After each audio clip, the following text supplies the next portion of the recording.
From the Cronkite Studios in downtown Phoenix, this is Cronkite News. Thousands flocked to airports across the country this weekend to protest President Donald Trump's latest executive order. What Arizona officials had to say about the refugee ban. And there's been a near 20% spike in U.S. citizenship, what is responsible for the rapid increase in naturalization. Plus, what one center is doing to provide treatment for Hispanics with Parkinson's disease. Cronkite News starts now. Good evening and welcome to Cronkite News. I'm on Arizona PBS. I'm Zach Pockleb. And I'm Emma Lockhart. Thank you for joining us. Arizona's members of Congress are weighing in after a deeply divisive refugee and immigrant travel ban imposed by President Trump this weekend. The ban targeted travelers from 7 predominantly Muslim nations and triggered protests across the country. Today, Press Secretary Sean Spicer defended the executive order. I think what I want to be clear about is that since becoming president, he's continued to take steps through executive order and otherwise to make sure that this country is as safe as it can be and that we're ahead of every threat. Also today, former President Barack Obama expressed that he is uplifted by the demonstrations that have been held in reaction to the ban. The Attorney General of Washington State filed a lawsuit against Trump for the executive order, and cities across the U.S. are increasing security around mosques following a shooting that killed 6 people during a prayer service in Quebec City, Canada. Cronkite News reporter Tyler Fingert is in our Washington bureau after hearing from Arizona lawmakers on the controversy. Good evening. Cronkite News sat down with Arizona Congressman Andy Biggs today, who defended the executive order. But Arizona Senator John McCain said yesterday on CBS's Face the Nation that the ban will do more harm than good. If your main idea is to protect Americans, then this is probably a fairly temperate measure, because it's going to be a short-term measure. And it's going to be more of an evaluation, the way I read the executive order, than a permanent ban. I think the effect will probably, in some areas, give ISIS some more propaganda. But I'm very concerned about our effect on the Iraqis right now. All 4 Arizona Democrats came out against the executive order. I sat outside Senator John McCain's office today for 4 hours, but he did not come out. We were trying to ask him more questions on his feelings on this executive order. For now, live in our Washington newsroom, Tyler Fingert, Cronkite News. As Arizona delegates are playing large roles from Washington, other representatives like Congressman Ruben Gallego are joining in the rallies from home. The congressman was at Sky Harbor yesterday taking part in the protest against Trump's refugee order. We must fight them on every step. Gallego was joined with Phoenix Mayor Greg Stanton and hundreds of people at Terminal 4. The protest was ignited by Trump's executive order to stop all refugees from entering the U.S. for 120 days. Some travelers in the U.S. were detained and unable to fly in or out of the country. Protests are still occurring in airports around the world. A Syrian family living in Phoenix is separated from relatives who are still in the Middle East. Cronkite News reporter Anthony Marroquin tracked them down in Washington, D.C., where they expressed their frustration with the ban. Jamal Saleh arrived in the United States just last year after a 3-year process that saw him and his family flee from Syria to Jordan before arriving in the United States. The suffering of the Syrian people. Very little people have suffered that. Jamal Saleh, his wife and children escaped from Syria, but his siblings are still in danger. I'm scared. President Donald Trump signed an executive order on Friday, halting the refugee program for 120 days and banning travelers from 7 Muslim-majority countries for 90 days. Syrians are banned indefinitely. It gives Americans a strong sense that there's a firm hand at the wheel. Proponents argue that the current vetting procedures are inadequate and leave room for terrorists to sneak into the country. But opponents argue that's not the case. It's a little hard for me to envision what more could be done, because they already go through 4 or 5 layers of security screening. Lina Arkawi, a spokeswoman for the American Relief Coalition for Syria, a relief group for Syrian refugees, agrees and says the campaign descriptions of refugees shows the targeted nature of this order. These are human beings with a story. These are people who have lives. We're not Skittles. For Saleh, there's not much he can do for his siblings. I'm sad when I wake up to go to work at night, but I'm grateful because my family here is safe from the war. All he can do is make sure his immediate family has food on the table and a safe place to sleep. Arkawi also said that she started people being confused over whether this means that they're going to get deported or not. The executive order does not kick anyone out of the country. It only keeps those outside from coming back in until the White House decides that it has enough information to vet refugees properly. In Washington, D.C., Anthony Marroquin, Cronkite 8 News. Tougher immigration policies in President Trump's administration has led to an increase in people seeking to become U.S. citizens both in Arizona and across the country. Reporter Nicole Gutierrez explains why a husband and wife became citizens after living for more than 20 years in the Valley. Vilma and Santos Mojica fled a civil war in El Salvador to come to Phoenix more than 20 years ago. But they waited until last year to become U.S. citizens. They were unsure whether they would be thrown out of the country under new policies to crack down on immigrants. Algo miedo. Well, a little scared, maybe because this was the president that was going to stay. I said maybe with this coming president, they would throw us out, and that's why my husband encouraged me to become a citizen. Attorney Marisol Angulo says residents that are here legally have gone into the Hernandez Global firm to figure out their options for citizenship. I think they are partly fearful of what can come. We're not talking about just a new president, but we're talking about a new cabinet. We're talking about new people in positions of power, like the Secretary of Homeland Security, for example, and what can change in the area of immigration. So I think people are feeling apprehensive. People are getting informed. According to data from the U.S. Citizenship and Immigration Services, there has been a 20% increase from 2015 to 2016 in the naturalization applications. The Central Arizonians for Sustainable Economy has noticed a difference. Back in 2015, we completed, for example, 42 applications. And then this past year, we completed 92 applications. So we more than doubled our applications that we turned in from 2015. The Mojicas were 2 of the 92 applications, and their request was quickly granted. Now that I'm a citizen, I feel more trusted. We have one more right to be in this country. In Phoenix, Nicole Gutierrez, Cronkite News. Our Cronkite News team is dedicated to covering this immigration debate as the Trump policies move forward. For full multimedia coverage, go to cronkitenews.azpbs.org. Names for the open Supreme Court seat are in the air. President Trump tweeted that he is going to be announcing his choice by 8 p.m. tomorrow at the White House. The seat became vacant after the passing of Justice Scalia last February. Judges for the Supreme Court include Thomas Hardiman, Neil Gorsuch, and William H. Pryor Jr. Gorsuch and Pryor were both nominated to the Supreme Court of Appeals by President Bush. All of these potential justices are under the age of 60. Trump may have to appoint another judge within his presidency due to the aging of the current bench. And keeping to his cadence of executive orders, Donald Trump has signed an order today focused on business. The order says that for every new business regulation taken, 2 other regulations must be cut. This has some small business leaders very excited.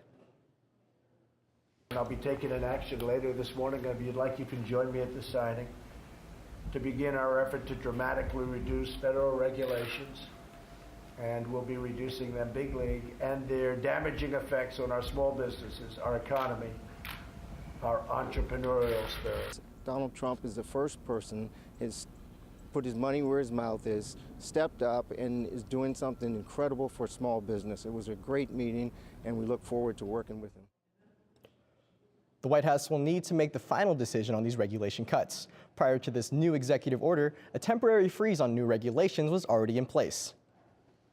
Coming up, a rally outside of the Capitol. 2 Arizona House bills highlight the LGBTQ community.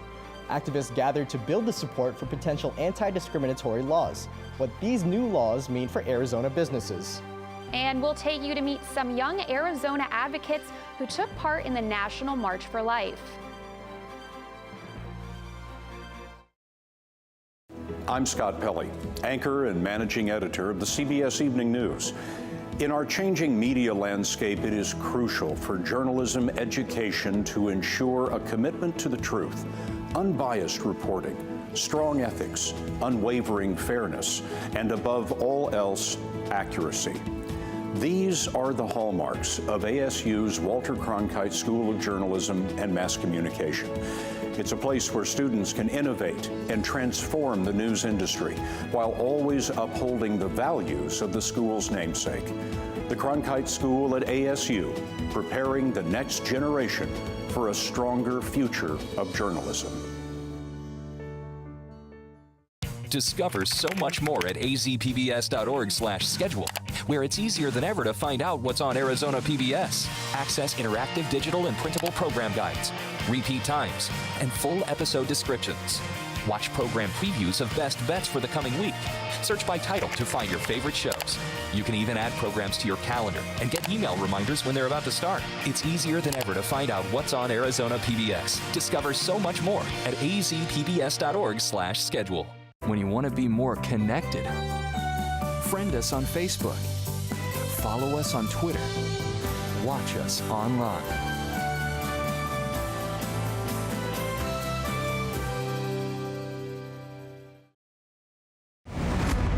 I was at the post office mailing something.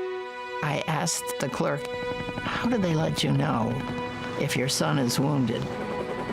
It was very hard for me to form those words, but I just felt, I've got to know. I just felt so suspended in space and anxiety. And the man said, "Now, don't worry. They'll tell you."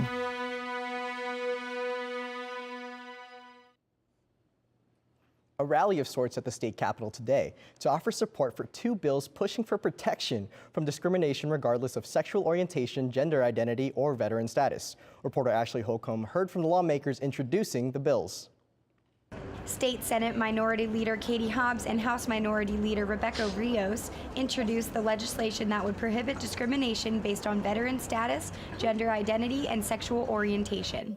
People have lost their jobs, their livelihood, their quality of life because of who they are, and that continues to happen in our state every day. Organizations such as GoDaddy Arizona support the bill, and Vice President of Diversity and Engagement, Katie Van Horn, assured that employees do not have to worry about being fired simply because of who they are. At GoDaddy, our employees know they are evaluated on their performance. Nothing more, nothing less. One community transgender outreach coordinator, Ashton Skinner, has a very personal tie with this bill and is not sure if he will stay in Arizona after finishing graduate school. This is not a state that looks great for the long term for me without this bill. Democrats have introduced bills in both chambers of the legislature. They are Senate Bill 1320 and House Bill 2364. At the state capitol, Ashley Holcomb, Cronkite News. So far, the Senate bill has been assigned to the Commerce and Public Safety Committee, but has not had a hearing yet. The House bill has not been assigned to any committees. Similar legislation was introduced last year, but went nowhere. Organizers for this year's March for Life say they were encouraged by the number of young people attending the event in the nation's capital. Cronkite News reporter Z Zung caught up with some young anti-abortion activists from Arizona. For the nation's capital, it's a typically cold and windy January day. But that doesn't kill the enthusiasm of tens of thousands of people who showed up at the 44th Annual March for Life protest. They marched to defund Planned Parenthood and to overturn Roe v. Wade, the 1973 Supreme Court ruling that recognized a woman's right to get an abortion. But for Mary from Glendale, Arizona, the march is much more personal. My father wanted to abort me, and then my mom left, and I wouldn't be here today if she hadn't thought the things she did, and she wasn't as strong of a woman as she is. Mary is just one of many young faces in the march. Millennials who participated in the event call themselves the pro-life generation. We're the pro-life generation, as a lot of people like to say, and hopefully we're the generation that has the power to do something about this. G. Mancini, president of the March for Life, is feeling optimistic about the movement's chances under President Donald Trump. Trump ran on a pro-life campaign, and thus far we've been delighted with the decisions that are life-related in the White House. As evidence of that support, Vice President Mike Pence addressed this year's crowd, the first time in the march's 44-year history that a sitting vice president has appeared in person. In Washington, D.C., Zi Zheng, Cronkite News.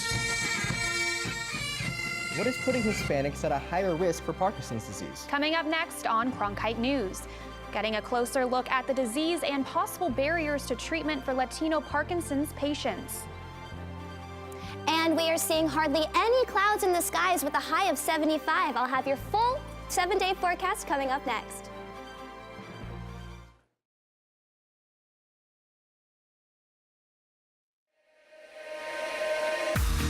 Heaven knows you're a dreamer. Don't hide it from anyone. Don't hide it from anyone. Hey, would you believe me if I said we are here for a reason now? This is our life. This is what counts. This is for us. I will go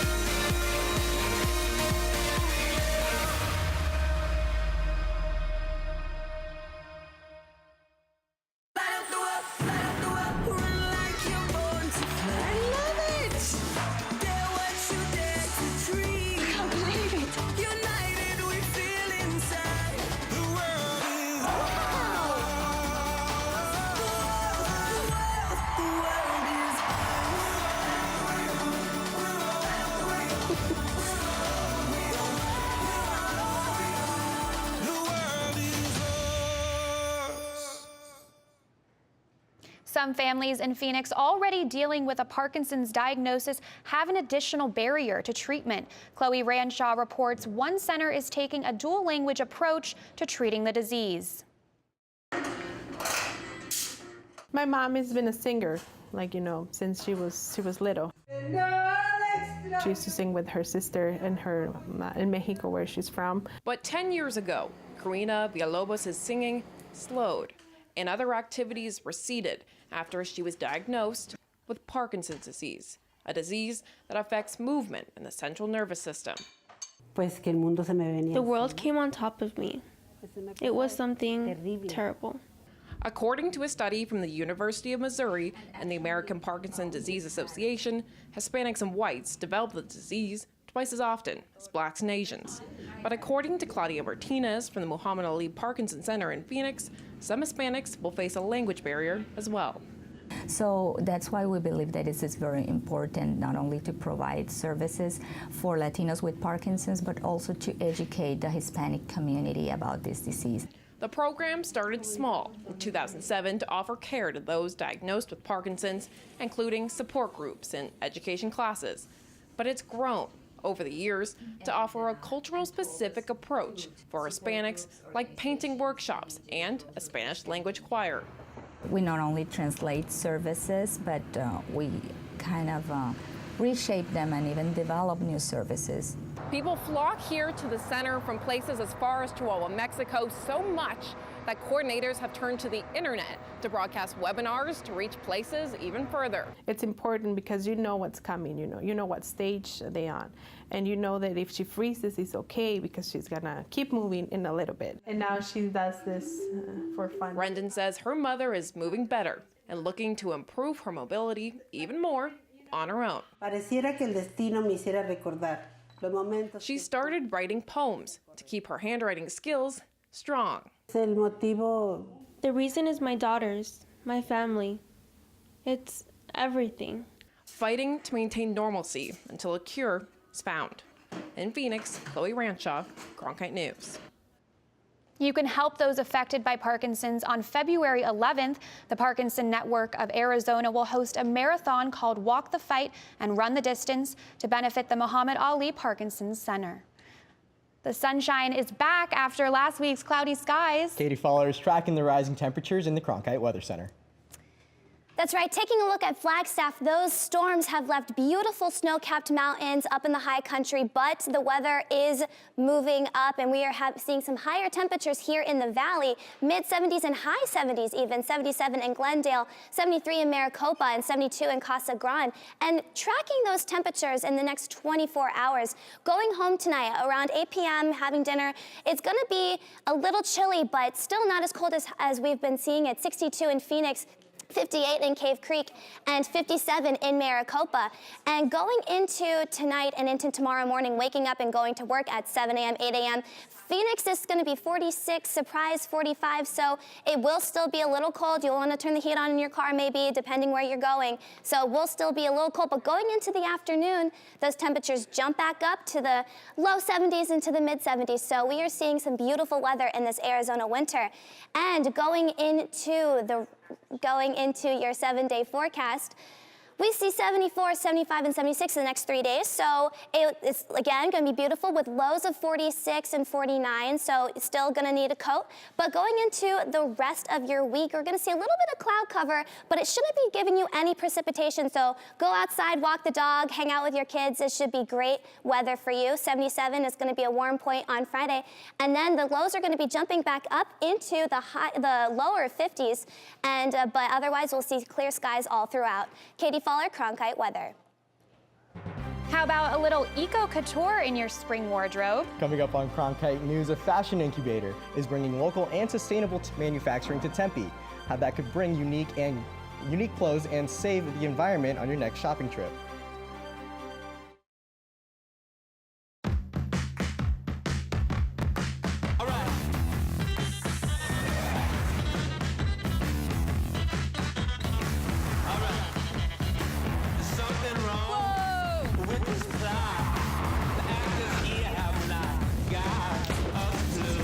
Fascinating.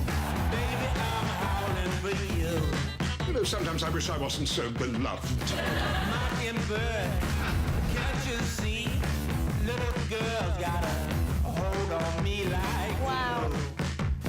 Baby, I'm howling for you.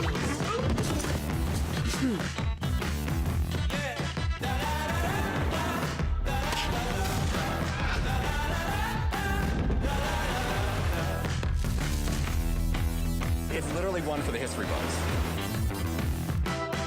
Enjoy.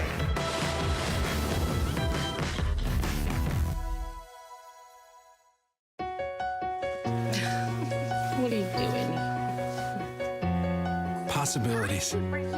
Your day is filled with them. Reach up, energy in the fingertips, collapse. TV, play Downton Abbey. And PBS helps everyone discover theirs.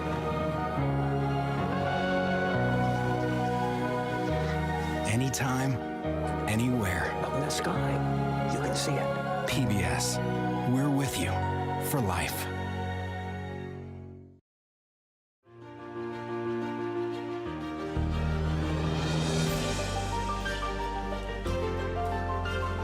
Officially from 36, and he hooks it in! Arizona State wins! Keeping one deep, and it is caught! Jalen Strong! Do you believe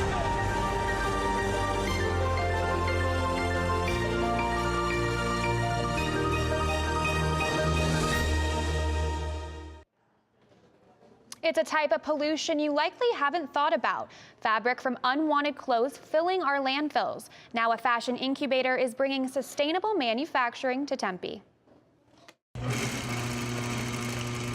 The fashion industry is literally the second most polluting industry on the planet next to the oil industry. Angela Johnson, the co-founder of the Fabric Building in Tempe, is trying to change that. She built a place for local designers to produce their clothing. She says locally made fashion is more unique, of higher quality, and is produced in smaller quantities, so there's less waste. People think their clothing is disposable because they only spent $10 for it, then they can throw it out in a couple weeks when they're not wearing it anymore, and they fill up the landfills like crazy. According to the Council for Textile Recycling, the average person throws away 70 pounds of textiles each year. Many designers with fabric believe producing clothing locally can also help reduce waste and pollution. Shireen Dora, a local designer, manufactures her bug-repellent clothing line at the Tempe warehouse. I really felt pulled to manufacturing domestically because it just seemed like the right thing to do. Sherry Berry, the co-founder, has more eco-friendly plans for the company's future. Use textiles that are organically grown and made with organic dyes so that they're not toxic and they don't pollute the environment. Johnson believes that with a more educated consumer base, fashion incubators like hers will be the wave of the future, making fashion a more sustainable industry. All the resources in the Fabric building are open to the public, and free consultations with Johnson are available to anyone looking to manufacture clothing. Cronkite News is proud to be the news division of Arizona PBS. Here's what's coming up on Arizona Horizon and PBS NewsHour. On the next Arizona Horizon, we'll learn more about why Arizona's county recorders are not pleased with the Secretary of State's office. And we'll hear an Education Coalition's ideas on the future of school funding. I'm Judy Woodruff on the next NewsHour. Are you addicted to your smartphone? We look at apps designed to keep you glued to your devices. That's Monday on the PBS NewsHour.